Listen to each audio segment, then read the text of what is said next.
All right. So we are recording. And before we begin, I'm going to ask you, is there anything that you want to get off your chest that nobody knows about?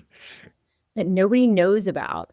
It's funny because I think that one of the things that people don't realize when I'm first talking to them about what I do is that I've lived within a 7-mile radius of St. Rose and Eastern for 20 years. So most people are surprised to hear that, but I've lived within 7 miles for 20 years of the 21 years I've lived here in Las Vegas.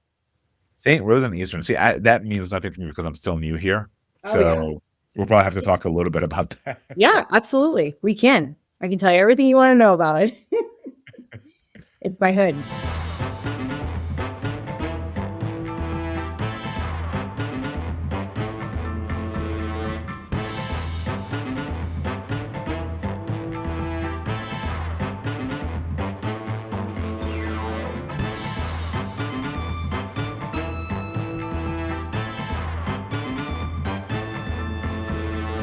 All right, let's do this. Welcome back to Hello Henderson by Desperate Radio. I'm Haas, and with me today is a very special guest that I've met a few months ago. We talked a few times, and finally, I wore her down until she decided to join us today. Crissie Bown. Did I say your name correctly, by the way? It's Bound, but everybody says it wrong, so don't worry. It's It's Crissie Bound. Crissie Bown. My name's Crissie Bown. I'm the owner and publisher of Henderson City Lifestyle Magazine and longtime resident of Las Vegas. Henderson is my home. It's where I've spent the last 20 years, and I love to talk about all things Henderson with the magazine. So I'm glad to be here, and thank you for making the time to have me on. I appreciate it. Absolutely. Hey, we're sitting here at the very start of 2026, and it's a brand new year. And what better way to kick it off than by joining you on the It's a podcast? So I great appreciate start, it. and I'm thankful for it, and I'm grateful for you being on. So let's talk about your history. Let's talk about Yeah.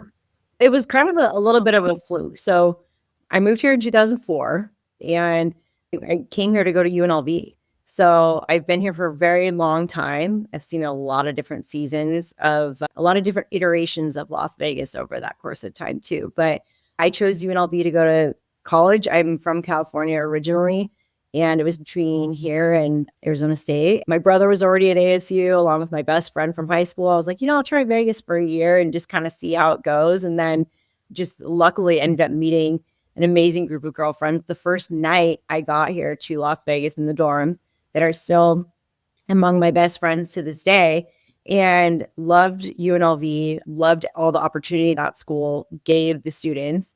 I still say to this day, I'm like, if you're willing to get involved at UNLV, that place will set you up for success, because it absolutely did for me. Originally, I was studying, my degree is in political science, my minor's in journalism. And originally I thought I was going to go to law school because I'm from a big family of lawyers in California.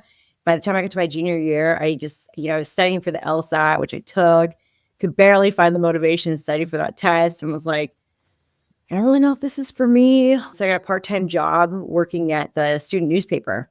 And originally I thought I would go in for a writing job, but at the time the only job they had open was for the advertising side. So selling classified job listings. That was what they had. And I was like, you know what? I get my own desk on campus, my own phone, my own computer. I don't have to hoof it to the library for like in between classes. And I had no idea that part-time job on campus was going to change the entire trajectory of my life, which it did, because, I ended up becoming the advertising manager of the student newspaper. Never went to the editorial side, jumped right from there, from the Rebel Yell newspaper at UNLV into my professional career at Fox 5 as an account executive in 2009. Yes, 2009. It was a crazy time here in Las Vegas in the peak of the recession. And I just remember somebody telling me at that time, they're like, if you're able to figure out how to do this job right now, you're going to be fine when times are good. Because it was so hard, And again, a lesson in humility. Try cold calling people to talk to them about marketing their business during the peak of a recession. I mean, you hear it all. So anyway, obviously worked out. I did commercials, digital, product placement, sponsorships, all that stuff for Fox 5 television here in town for 7 years. And then in 2017, I got promoted to local sales manager. So I was overseeing the local team, doing exactly that, like same thing, marketing for businesses here in town, coming up with creative solutions for them. I did that until the fall of 2023 and the opportunity for Henderson City Lifestyle presented itself. It was just one of those life moments where it was like, I was missing certain things now that I was in this leadership role. The TV world looked a lot different when I first started from when I left. It used to be owned by a lot of smaller media groups. And over the course of the last 10 years, they've gotten purchased by more major corporations.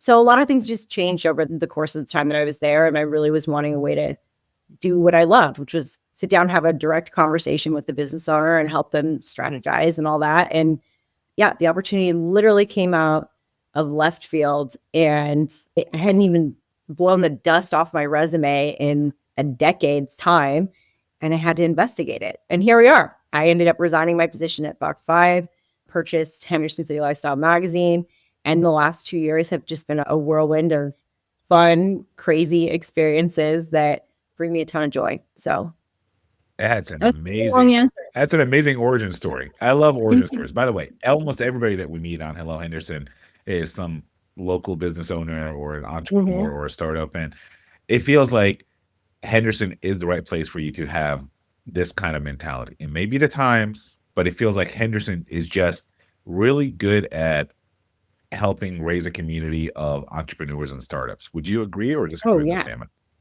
1,000%.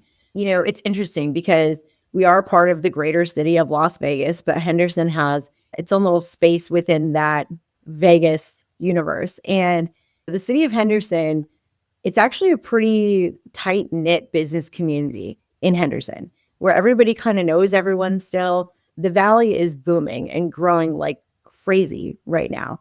But for as big as it gets, it's still a very small town. And especially if you're in the business community, it's like 2 degrees of separation. If you meet somebody who's in business here in town, odds are, if you want to be connected with somebody, you ask two people, one of them's going to either know that person or be connected to them in some way.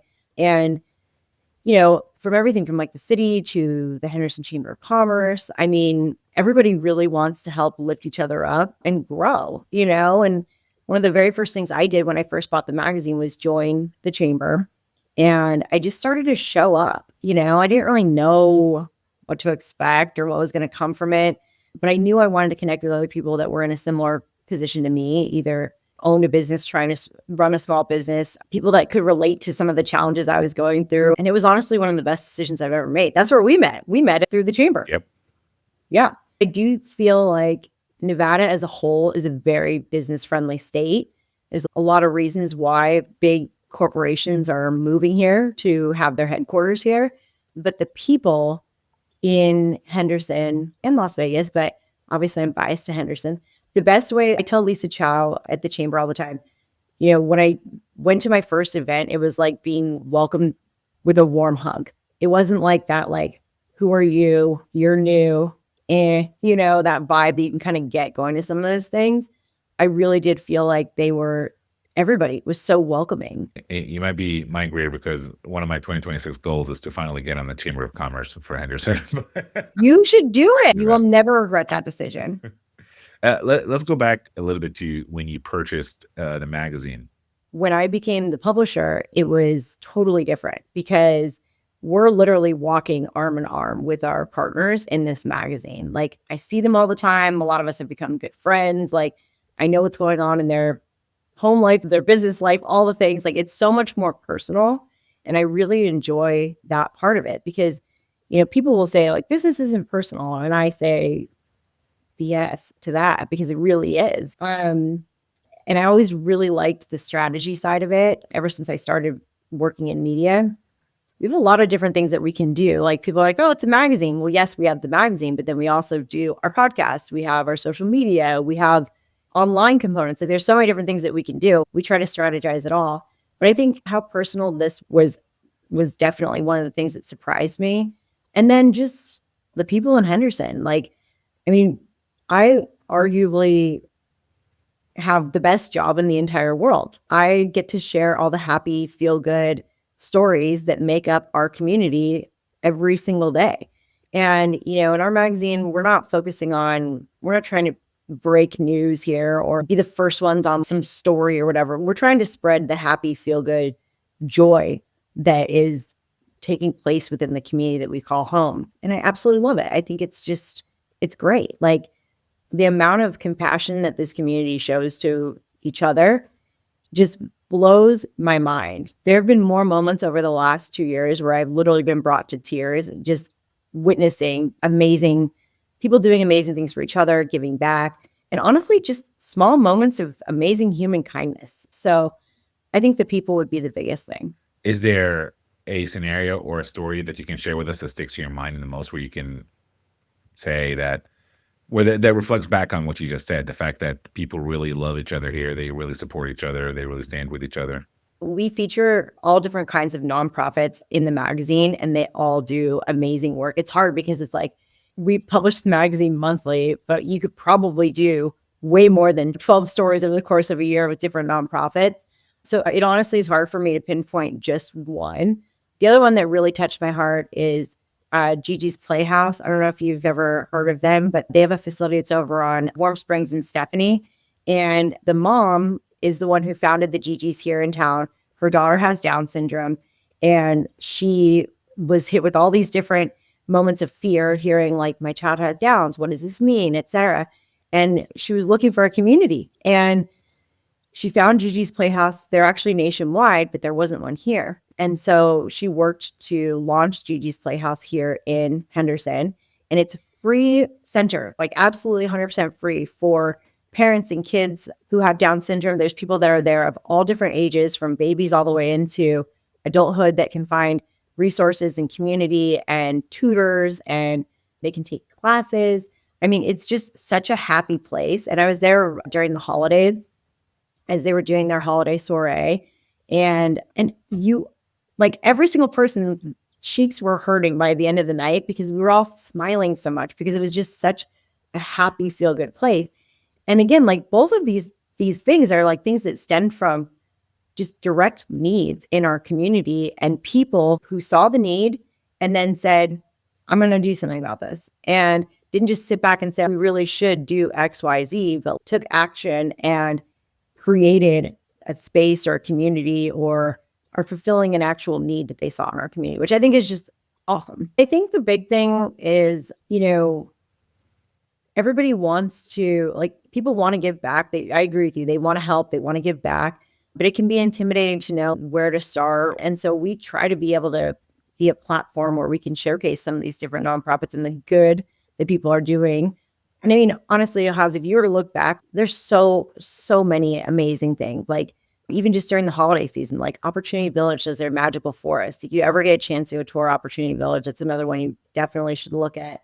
There's the animal foundations, like all of them. There's such a need. And the thing is, there's so many people that are moving here to Vegas all the time. Vegas is growing so quickly. There's a lot of people that are moving here from all different kinds of states. I tell people all the time, both from a marketing standpoint for the businesses and for the nonprofits, like, because somebody will say like, oh, I did something a year ago. It's like, okay, but how many more people have moved to Las Vegas in that last year who may not have seen that? The need to stay relevant here in Vegas, especially right now, I think is really greater than ever before because of how many people are moving here. You said something earlier. You've seen so many seasons with Las Vegas. Is there a season in particular that you say, I miss that, I wish we had that back? And on the other end of it, is there a season that you say, good riddance, we don't want that again? Good riddance. Well, good riddance would be the pandemic. That's easy. Yeah. Even being here through the recession, the pandemic was just crazy for everybody. That would be the season I would say good riddance to, just because, like, the two hardest seasons would definitely be the Great Recession and the pandemic, but they were totally different in the sense of, like, during the recession when things were hard, I saw a lot of people come together and get gritty and help each other out. The pandemic was just hard because you really lost that sense of community during the pandemic because of the forced isolation. And I know it was needed during that time and everything. So I obviously respect the decisions that were made. But at the same point, I think that coming out of that, it was a weird time because people had to relearn how to be part of a community again. Yes. And truthfully, that's a huge part of the reason why I wanted to do this, because I kept hearing, I want to find ways to connect with the community. And Our magazine does that. Like our magazine gives people a sense of home, and we show people places where they can participate in events and meet other people and do all those things. So I think that the sense of community is probably one of the things that I'm most proud of. The good riddance would be the pandemic because of the isolation. And I mean, it was just such a weird time for everybody.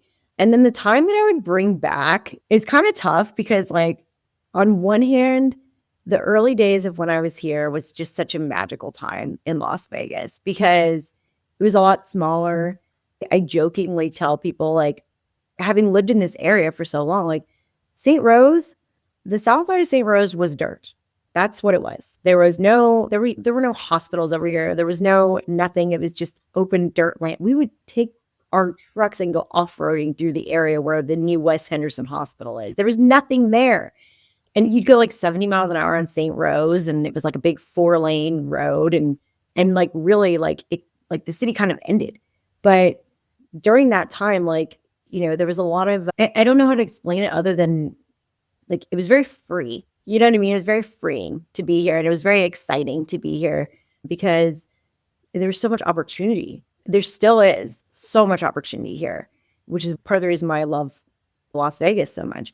But it was just such a magical time, and you kind of knew somebody everywhere you want to go. And I also say this as somebody who was like 18, 19, 20, 21 years old, living life on the strip. I mean, imagine you're going to college and you're 2 blocks away from Las Vegas Boulevard, and you got a friend that works at every pool and every club and every whatever, and you're just living life. So it was a fun time. But I think, I'll tell a quick story. But when I was checking in to my dorm at UNLV in August of 2004, my mom and my brother came to help me move in, and we were staying at the Mandalay Bay. And at the time, there was no town square. It kind of ended. That was really like the end of the strip. There was, some industrial stuff down the way, but like there was like town square wasn't even there yet, And my brother looks out at Mandalay Bay, and it's just open desert land. And he's like, a whole lot of nothing out there.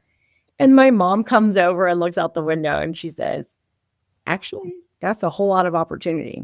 And I remember when she said that, it just clicked.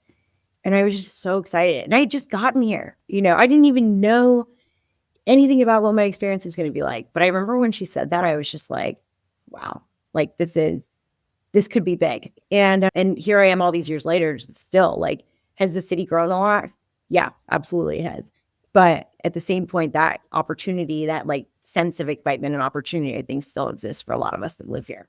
Do you feel that throughout the growth, Henderson still maintained its we're not Las Vegas vibe, we're still our own close-knit community vibe, despite the people moving over from different states and they're coming in droves year in and year out? Yeah, it's interesting because, Henderson's been nationally ranked as one of the best cities to live in. There's a park within walking distance of every home in Henderson. That's intentional. And I can't remember who said this, so I'm not going to quote directly, but I was at one of the chamber events where they made the comment of Henderson learned from some of the mistakes that Vegas made in the master planning. So they obviously built with intention in Henderson. And that's why everything's so convenient. That's why you can walk a lot of places. Like everything's very well mapped out and maintained. The schools are really good. So I think that, yes, like Henderson still has its own vibe. And it's funny because we have 3 magazines here in town. So I own Henderson, and my counterpart, Camilla Soleil Ray, owns South Vegas and Red Rock. And while the magazines they all have the same really great look and feel, high quality feel to them, the content that's in each of them is all very different. And the vibe of each area of town is kind of different. And I think it's funny because it's like people are very loyal to their neighborhoods here in town. So like if people are in Summerlin, they are diehard Summerlin fans. If people are in Henderson, they are diehard Henderson people. Same thing with like Centennial and Sky Canyon and now Mountain's Edge in the Southwest. It's like people get very attached to their areas of town. That's an interesting thing you just said. The transient people that come in, make a quick buck and leave. People come to Vegas for all different kinds of reasons, for our no state income tax, for the opportunity, whatever. But I think like Vegas is such a resilient town, in Henderson, it's such a resilient town. Like those of us that have made it through some of these tougher times, like the recession, the pandemic, et cetera, like you get a grit when you're working in business through those seasons in a city that's hit harder than most across the country.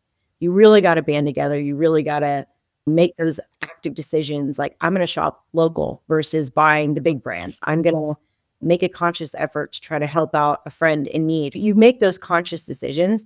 And I think, yeah, like I'm sure you could talk to anybody who's been in business and they'd have a story about how they've been burned somehow, some way, including myself. You get a little leery after that. You want to see consistency. Like consistency is an important thing for people here in the Valley and particularly in Henderson. You're from California. I lived in California for 15 years. I lived in a bunch of places. I'm from New York originally. I survived the dot-com bubble, early 2000s. I lived in Jersey and New York.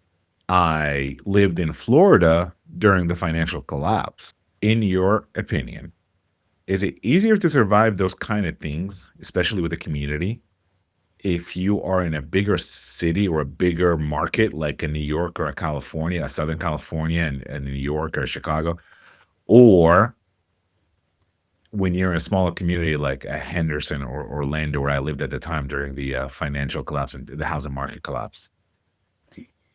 I mean, I'm sure I'm going to be biased when I say this, but I also don't know any other life as an adult. I would say a smaller town because you know your neighbors, you know the people that are around you. Yep. It's a lot harder to be. I'm trying to find the right way to say this, but I saw this thing where it said like it's a lot harder to be mean up front or to your face. It's a lot harder, but I guess the way I'm trying to put it is like it's a lot harder to maintain distance when you're walking down the street and you actually know the person's name and know a little bit about their life versus like when you're in a major city where you're one of the masses. You know what I mean? But I also say that as somebody who, I've spent my entire adult life here. Like when I moved here in August of 2004, I was 17 years old. And it's funny because now like sometimes people are like, oh, you're from California. It's like, yeah, I am. And I have no shame in that. Like that was great. But my entire adult life, everything has been done here. I graduated college here. I got my first job here. Got my first dog here, bought my first home, met my husband, got married in Henderson. Everything I've done has been here. I think it's hard for me to say because I'm not somebody who's lived in 10 different places. And I think that the older I get, I feel like the weirder that is for people because people are like, you've been here the whole time? It's like, yeah, I never had a need to leave. And it's funny because even my friends that I went to college with, a lot of them have left and then come back. Vegas has a major boomerang effect. I'm going to give you a heads up on this now as somebody who's newer to Vegas. People leave and they always come back. Oh, because I think it's really hard to find as good of a quality of life as you're going to find here elsewhere. Just in terms of accessibility, minimal traffic, still even to this day, relatively affordable housing comparatively speaking to other cities. The people are just great. Like I have a lot of friends that say like they moved to other places and they haven't been able to like find their people. I'm like, because we're here, you know? But yeah, I mean, people would say like, do you want to live somewhere else? And I'm like, why? Like I have everything I need here. And not only that, but like as my need grows, the city has grown alongside me. So it's like, True. What do I need? Like, why would I do that? Like, so yeah, I think, I don't know, Vegas is kind of unique because like, in Henderson, like we have that smaller town feel, but we're also part of a huge city. We're attached to Vegas. When I was working in broadcast on a national scale, we were ranked like market 49 or 50 in the nation in terms of size. But the spend in this market was always like top 25, because there's a lot of people who are spending money here in Las Vegas for the tourists and the locals alike. How do you, how do you decide what stories matter, which stories for, It's this hard. month or next month? I have an amazing editor, Paige Candy. She edits all 3 magazines here in town, Henderson, South Base, and Red Rock. And it's hard. It's really hard to decide which stories are going to make it and which stories are going to make the cover. But we have an ongoing editorial calendar that we add things to. And people will pitch us on stories all the time. And I always tell everybody, I'm like, if you have an idea, send it to me. Like, I want to hear about it. Because even if I can't do something in the magazine, maybe I can do something on social. But normally what we'll do is, we work our editorial several months out. And if we get a story that's submitted and we're like, oh, we really love this, but we don't have any room for it, or it might make more sense for a different theme, then we'll add it to the editorial calendar for like a later date and circle the wagon on that. And that's happened quite a bit, just because sometimes we'll get a story and dang it, that would have been great for January Health and Wellness, but that one's already at the printer. And so we'll save it for a later date. But we really just try to find the stories that we feel are going to connect with our community, the stories that are going to give people something that they can take away from it. Maybe something they didn't know before, maybe share something that they may not have known prior to reading the magazine. I just want to give them, I always say, if somebody reads our magazine and they leave with one thing, that's it. We've won, like that's all I want. I want people to be able to leave with at least one thing that they may not have known about before. So would you say that there's a framework or guidelines or guardrails for the stories? Like how are they going to benefit Henderson? Okay. So can you tell us more about that? Yeah. That's exactly it. So the guardrails, so for City Lifestyle specifically, we do not do any type of political advertising. We stay completely out of the political arena. We are Switzerland. And so that would be something like we stay away from things that are not family friendly because we are a community magazine. And if a child were to pick up our magazine, we don't want there to be anything that a parent's going to have to explain. Guardrails, we stay away from controversial topics, and I guess politics is the biggest one, but like nothing like marijuana based or like drug based or anything like that. Dispensary is opening in town. You won't mention that. No, we would not. That would be a no for us. But in terms of like things that would be a plus, like if somebody has an inspiring story of something that they've done to give back or help someone else, or if there's a new business that's opening up that might be new to Southern Nevada that has a cool offering to other people, or we've kind of covered everything. We've covered everything from like preschool graduation to advanced mental health to food, restaurants, like really the whole gamut of stuff. So if someone has an idea, send it. We'll read it. I guarantee you if you send us an email, we'll read it. It might not be the same day, but we'll read it. And if it makes sense, we'll absolutely slate it for a future issue. Okay, I'm going to ask a tough question. Okay. We're going rogue. Again, you already know. Are there, from a journalistic perspective, are there stories or articles that, despite how good they are or how important they are from a journalistic perspective, you say that's not really for our magazine? Yeah. I mean, and I don't think that's controversial. I think that's just reality. So we're delivering lifestyles-based stuff, not hard-hitting City Hall scandal type stuff. That would be probably more appropriate for one of the news stations or the radio stations or the RJ, who's really more focused on hard-hitting news. We're not that. And so I don't mind telling people that either. Like, there's a Jack for every Jill. We're looking for more of the lifestyles-based content, not necessarily the breaking news type stories. Let's talk about visibility actually works. What are some of the common misconceptions about being visible in a community like Henderson and getting people to notice you and notice what you can do? And how are community-based or community-focused marketing works? How does that work? The need to be visible is more important now than almost ever before because we have so many new people that are moving here. I think that the need to be in front of people consistently is key. And we actually did a podcast on this exact topic. And we said, like, if somebody's putting a message out and it misses, it's usually because of very basic things. Either the target that they were aligning with wasn't the right target for their audience, the message that they were putting out was not resonating, or they weren't consistent enough. We live in a world of instant gratification. We could order something, since we have the Amazon hub here, it could be at our house by this afternoon if we wanted it to be. So people are just used to that instant gratification. So, what I noticed really over like the last 5 to 7 years, post-pandemic in particular, is that people's time span for what their expectations are in terms of campaigns has gotten shorter and shorter. In the broadcast space, campaigns that were typically annuals were being cut down to quarterly things. In the magazine, we're doing the magazine once a month. And I tell people, I need a year. I need a year of your time because we have different things that we can use in the magazine alongside the ad throughout the course of the year and the podcast and everything else. Like, I need a commitment of time. And I say that because the clients who are consistent are the ones who are the most successful. And that's across any medium I've ever worked for. And I think that people now can get a little antsy in the first few months if they don't see a huge influx, but like it could take people 7 to 10 times of seeing your message before they're actually even going to realize that they've taken it in and absorbed it and are going to do something about it. Not to mention, which fact, product cycles can be very different depending on the category. Not everyone's going to be in the market to buy a car this month. Not everyone's going to need a new roof this year. It's like you have to look at the product cycle and realize like some of these campaigns are going to be more branding based versus call to action based. So kind of knowing your product cycle, knowing who your core customer is and having a deep understanding of who that person is, and then having a message that resonates with them are like what I would say.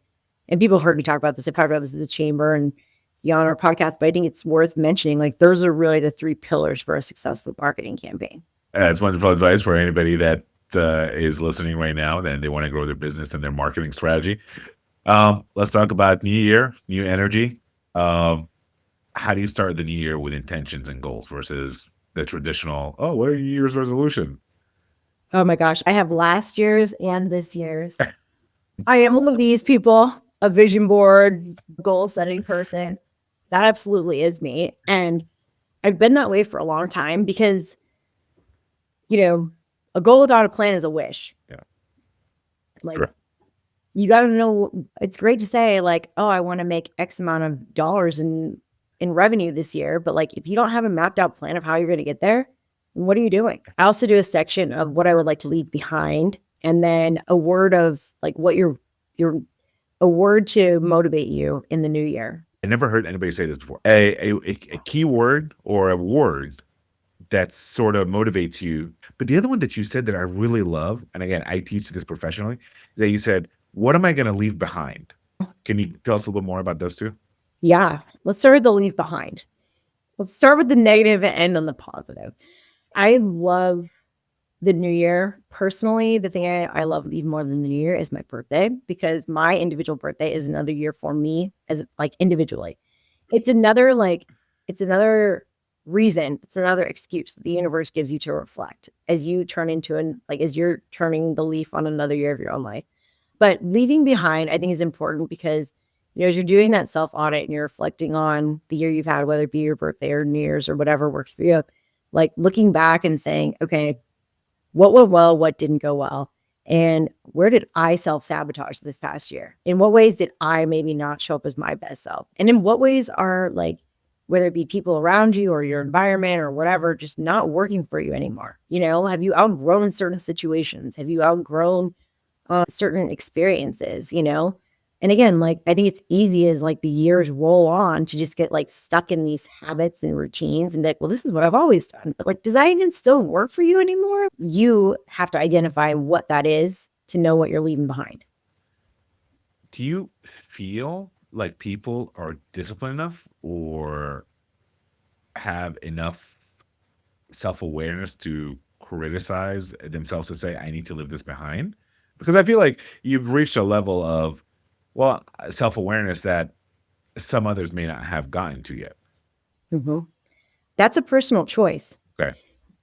And that's what I would say, because I think that for me, like, I had a sequence of things that, like, it wasn't like I just woke up one day and was like, oh, I'm going to be this reflective person. I was living my life the same year after year until, complaining about things I didn't like about it, but doing nothing to change it. And then finally in 2023, I say this all the time too. I'm like, if you don't make the changes, the universe will present you with opportunities for change and opportunities for growth. And then the onus is on you to take that step. In my personal opinion, I believe that the universe will continue to present you the same problem over and over again until you actually address it. And in my case, I was just dug in the sand and wasn't making any moves. And then eventually what will happen is the universe will do it for you. Like, you can't complain about it if you're not going to take the time to actually do the work. I'm a calculated risk person, but I think you got to do your own due diligence I'm not saying jump off the cliff with absolutely no plan. Research what it is that you want to do. Talk to people who have done something similar, and don't be afraid to ask questions, because you're not going to be an expert in whatever you do next. You have to swallow a little piece of humble pie and realize that you are going to be the person who asks all the questions. And most of the time, you were the person who knew all the answers. That was really humbling for me my first year, because I went from the space of like, I'd been at the same place for 14 years. I knew the answer to all these questions. Like, everybody came to me for all the answers. And now all of a sudden, I don't know anything. And I got to figure this out. And so I would say do the research, make a plan, be open to pivoting with that plan, and be open to mentorship and people that are going to help you along the way. To my husband's credit, like, he encourages me all the time. Like, he's very, you want to talk about somebody who's done the work. My husband's done the work, and like, he's very emotionally intelligent. And I think, he's a great coach because of it too. Like, he's very big on the emotional IQ, and very sure in himself. And I think that, like, not in a cocky way though, like, he's very sure of himself in a way that's just doesn't feel like he needs to prove anything to anyone else, just confident in himself. And that was something I kind of had to learn from him. But he always encourages me to be myself. And I would be living a totally different life if I had chosen anyone else as a partner. That That's is just the wonderful. bottom line. That just puts a big old smile on my heart. I love that. It's true. It's true. I mean, I would be living a much more fear-based life if it wasn't for my husband saying, like, we're going to go for it. It's going to be fine. We're going to figure it out, like, Yeah, I love that. figure it out. So I give him a ton of credit too. So let's have a little bit of quick fire, have fun. Tell me about your favorite coffee in Henderson, and it cannot be Starbucks. Nothing Mothership. against Starbucks, but we just want to highlight local No, businesses. no hesitation. Mothership Coffee. I love Mothership Mothership Coffee. Wani, who owns the Motherships, is awesome. It's literally Henderson City Lifestyle, home away from home on St. Rose. Okay. Tell me, what is your favorite spot to go to in Henderson? My favorite spot to go to in Henderson, the district. I'm there all the time for something or another, whether it be like a client meeting, a lunch or dinner with friends, whatever. It's kind of like the hub. Okay. What's a hidden gem? Hidden gem. Wine on Water. You got to go to Wine on Water on Water Street. It's right on the main drag of Water Street. It's so cute in there. And they do live music on like Thursday, Friday, Saturday nights. And it's just got like a really cool, funky vibe. Awesome. Anything that we haven't asked about in Henderson? I mean, I think the biggest thing is just, if anyone ever comes across any stories that are like community feel good focused, or if there's any businesses that I can help, like, I would love for people to reach out to me. I love strategy when it comes to the media side of things. And it's funny because I tell my partners all the time in the magazine, I'm like, even if it has nothing to do with the magazine, just call me and I'll give you an honest opinion, And I love that part of it. I think we're just getting started. So I'm very, very excited for what 2026 is going to have for all of us ahead, because the city just keeps growing and there's more and more to enjoy here in Henderson. So. And Crissie, how can people reach out to you? You can email me directly at crissie.bown@citylifestyle.com. Follow along on Henderson City Lifestyle on Instagram. And if you have any questions, please feel free to direct message us there as well. Excellent. And thank you so much for being on Hello Thank Henderson. you. Any final words for Hendersons? What do we, okay, that's maybe a B-roll material. What do we call the locals here? Like Hendersons? I don't even know. I actually don't know the answer to that question. That's a good question. I mean, I think we're all kind of Las Vegans down, like deep down. We're all part of the valley, but I don't know what the name would be. I'll find out. That's a good question. But thank you for having me. This is great. It was great to be on, and I appreciate your time. And I just wish everyone a happy, prosperous, healthy new year ahead. That's great. Thank you so much. And thank you so much for being on the show. Thank you, everyone, for listening in. Thank you for allowing us to be part of the community. If you like what you heard, if you want to hear more, if you want to share this with somebody that can benefit, or maybe somebody that could use a smile and listen to some of the positivity we talked about today, please do so. Hit like, comment, share. And if you want to be part of the show, just comment below and let us know what you want to talk about, and we'll do our best to talk about it here. Thank you again for for listening to us. I'm Haas, and this is Deadspin Radio.